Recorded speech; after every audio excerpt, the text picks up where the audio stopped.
영혼의 양식 하루 10분 독서 하늘북입니다. 우리를 행복으로 이끄는 성인들. 로버트 알스버그 저자, 성 바오로 딸 수도회 옮김. 바오로 딸 출판. 4. 고요히 머무는 법 배우기. 너희는 멈추고 내가 하느님임을 알아라. 시편 46편 11절. 주변이 시끄럽거나 격동이 치면 하느님을 발견할 수 없다. 자연과 나무, 꽃과 잔디는 침묵 속에서 자란다.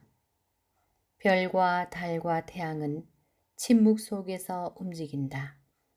콜카타의 마더 테레사.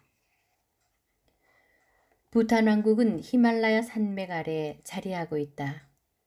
몇 년 전부터 왕은 사람들의 관심을 끄는 발표를 했다.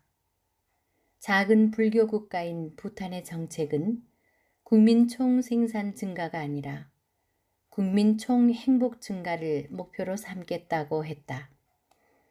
이 발표가 국민에게 어떤 의미를 주고 영향을 끼쳤는지 모르지만 어쨌든 많은 관광객과 언론 관계자들이 이 행복한 왕국의 비밀을 찾으려고 모여들었다. 방문객들은 부탄 사람들이 경제적으로는 가난하지만 주어진 삶에 만족하며 행복해 한다는 것을 알았다. 부탄은 현대 기술 문명의 혜택이 턱없이 부족하지만 그곳 사람들의 삶까지 황폐한 것은 아니다. 어떻게 보면 부러울 정도로 풍요로움을 즐긴다. 한 가지 중요한 사실은 경제 전문가들이 상품 가치가 없다고 판단하겠지만 그곳 사람들은 국민 총 행복을 평가하는 시간을 손에 쥐고 있다는 것이다. 요술 지팡이로 부탄 주민들을 뉴욕 맨하탄으로 데려간다면 어디에 가장 관심을 보일지 궁금하다.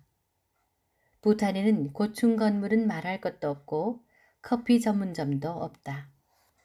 휴대전화를 들고 이야기하면서 북적거리는 거리를 활보하는 사람들은 전형적인 현대문화의 모습이다. 현대문화는 시간이 돈이라고 생각하며 한순간도 낭비하지 않는다. 두세 가지를 한꺼번에 할 수 있다면 금상첨화다. 우리는 운전을 하거나 기차를 타고 가면서도 전화를 한다. 휴대전화와 순식간에 메시지를 전하는 이메일, 무선 호출 장치와 통화 중 대기 장치 등 전달 매체의 놀라운 발달로 우리는 대화할 때나 연주회장에 가서도 교회에 앉아 있거나 심지어 잠을 잘 때도 대기 중이다. 전화회사 사람들은 이제 우리 모두 연결되어 있다고 외친다. 이러한 연결은 지금 여기가 아닌 다른 곳에 있으려는 욕구를 드러낸다. 우리에겐 시간이 부족하다. 시간은 우리를 놀라게 한다. 우리는 바쁜 일정을 따라다니느라 진이 빠진 채 압박을 받으며 불평한다. 우리가 아쉬워하는 것은 시간이 충분하지 않아 더 많은 것을 할 수 없다는 것이다. 아무도 간섭하지 않는 긴 시간. 고독이나 고요함은 두려움을 느끼게 할 수 있다. 약속을 취소하고 일정을 없애면 무엇을 하게 될까? 아마도 텔레비전을 보거나 신문을 보거나 전화를 걸 것이다.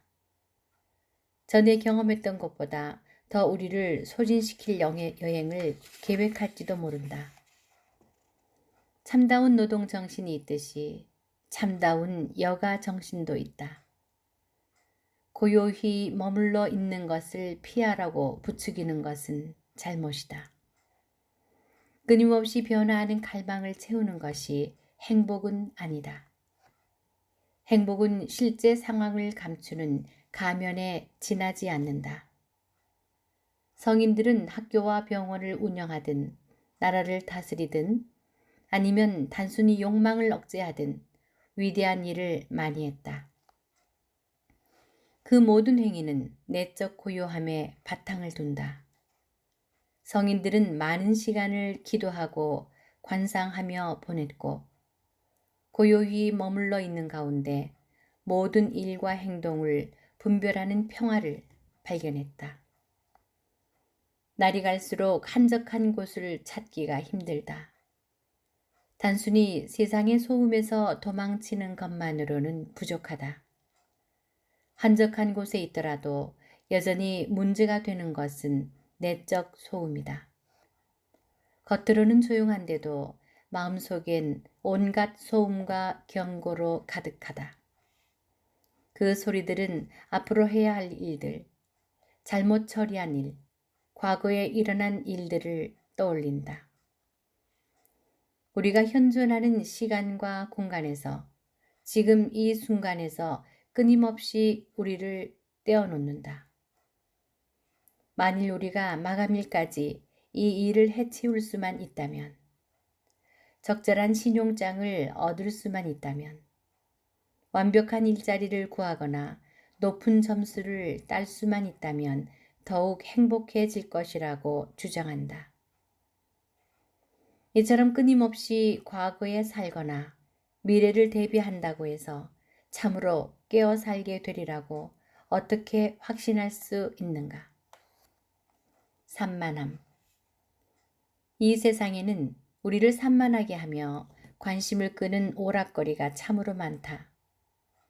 다양한 변화에 대한 욕구는 지금 일어난 현상이 아니다. 17세기 철학자요 과학자인 블레즈 파스칼은 이 문제에 대해 날카로운 분석을 했다. 사람들의 다양한 행위에 대해 그는 이렇게 말한다. 사람들이 행복하지 않은 이유는 자기 방에 조용히 머물러 있지 못하기 때문이다. 파스칼은 파리 사회를 잘 알고 있었다. 특히 가장 무도회, 최신 유행, 도박, 한담, 사냥과 같이 사람들이 즐기는 오락에 대한 식견이 있었다. 그는 체험을 통해 시간을 보내는 방법의 한계를 느끼고 이렇게 말한다. 이런 오락들이 참으로 행복을 가져다 주는 것은 아니다. 참 행복이란 도박으로 돈을 벌거나 토끼를 잡는 그런 것이 아니다. 이러한 것들을 선물로 받아들이는 사람은 없다. 사람들이 바라는 것은 불행한 인간 조건에 대해 사색할 수 있는 안락하고 평화로운 삶이 아니며 전쟁의 위험이나 과중한 업무도 아니다. 그들이 원하는 것은 정신을 다른 곳으로 분산시켜 기분을 바꾸는 것이다. 그래서 우리는 포획물보다 사냥 그 자체를 더 좋아한다.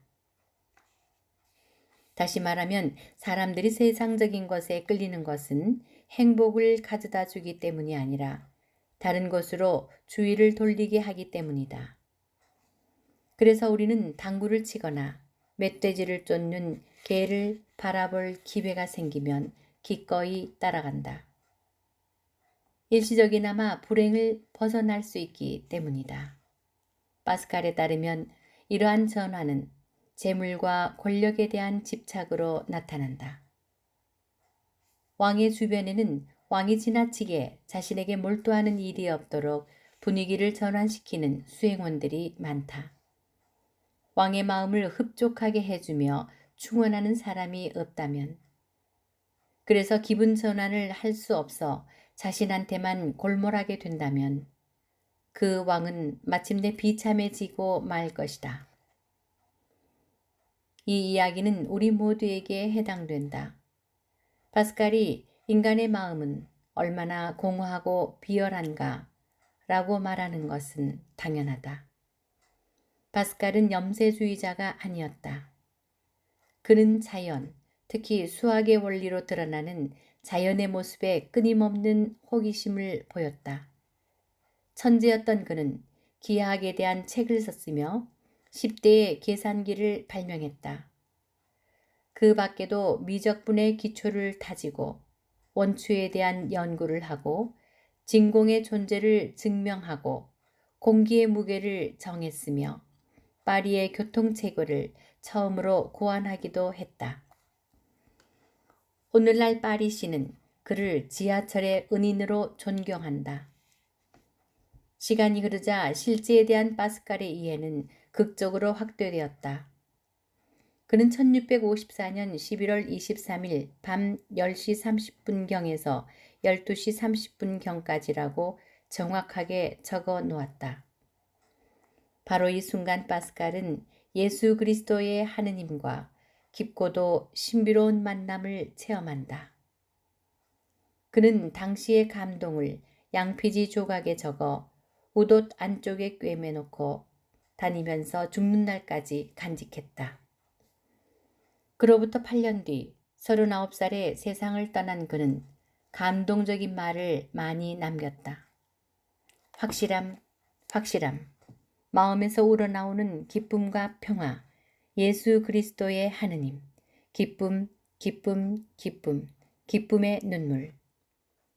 파스칼은 이 체험에 대해 언급하지 않았으며 자신의 탁월한 능력을 원추와 미적분보다 신앙 문제에 집중했다.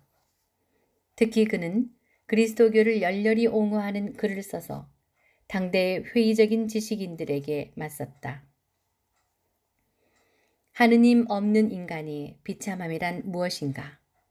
파스칼이 말하는 비참한 사람들은 예의 바른 불가지론자들이었다. 그들은 첨단 과학과 최신의 지적 유행에 열중하여 다양한 책을 읽었고 테니스, 도박, 운동, 취미에서 기쁨을 찾았으며 자신을 비참하게 생각하지 않았다. 그러나 파스칼은 이러한 상태를 논쟁의 출발점으로 삼았다. 권태로움, 변덕, 불안은 번지르르한 인간 조건의 모습을 요약해준다. 파스칼은 기분 전환거리를 허기진 듯 갈구하는 인간의 모습을 이렇게 표현하였다. 우리는 현재에 머무르기보다 과거를 회상한다. 미래가 너무 천천히 온다며 마치 미래를 앞당기기라도 하듯이 기대한다. 과거가 너무 빨리 지나간다며 과거를 기억하기도 한다. 현재는 늘 우리에게 상처를 준다고 생각한다. 저마다 과거나 미래에 대해서만 생각하는 것 같다. 현재에 대해서는 좀처럼 생각하지 않는다. 생각한다고 해도 현재가 미래 계획에 도움을 줄 때뿐이다. 우리의 목표는 지금 이 순간이 아니다. 과거와 현재는 수단일 뿐이고 미래만이 목표다. 이처럼 우리는 지금 이 순간 충만히 살아있지 못하면서 존재하기를 바란다. 늘 더 행복해지려고 계획하기 때문에 오히려 행복해질 수 없다. 지금까지 로버트 에스버그의 저서 우리를 행복으로 이끄는 성인들 내용이었습니다. 더 자세한 내용은 책을 구입하시기 바랍니다. 구독, 좋아요, 알람 설정 부탁드리겠습니다.